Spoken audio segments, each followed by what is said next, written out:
भोजपुरी समाज में शादी से पहले इमली घोटाया जाता है। और इमली मामा ही क्यों घोटाते हैं और इमली माँ ही क्यों घोटती है, आइए इस तथ्य को जानते हैं। देखिए, इमली का स्वाद जो होता है खट्टा होता है, लेकिन उसमें थोड़ा सा मीठा मिला दीजिए तो एक अलग ही स्वाद उत्पन्न होता है, खट्टा मीठा। और शादी के बाद ज़िंदगी में कुछ ऐसा ही स्वाद मिलता है, कभी धूप कभी छाँव, कभी सुख कभी दुख।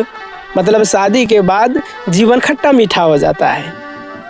और इस जीवन को एहसास कराते हुए मामा देखिए, क्योंकि मामा पिताजी के सार होते हैं और जहाँ मामा होते हैं वहाँ मजाक होता है। इसीलिए मामा मजाकिया अंदाज में अपने भांजी को ये स्वाद चखाते हैं। और ये इमली जो है माँ ही घोटती है।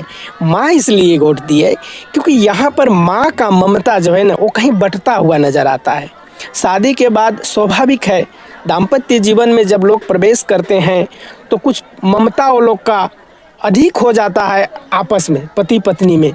तो यहाँ पे माँ को प्रतीत होता है कि हमारा ममता कहीं हमसे बट गया, हमारे बच्चे कहीं हमारे बात नहीं मानते हैं, हमसे दूर हो गए।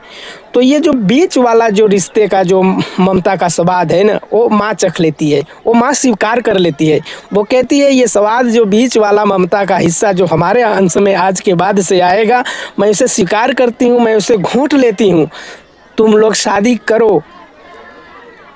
बेटे बेटियों को ये कहती है कि आप लोग शादी करो, दाम्पत्य जीवन का आनंद उठाओ, मैं ये बीच वाला स्वाद जो है इसे स्वीकार करती हूँ।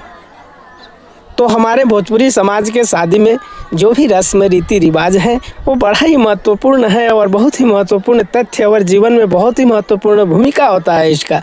इसलिए आप इस तरह के वीडियो देखने के लिए हमारे पेज को फॉलो करें। धन्यवाद।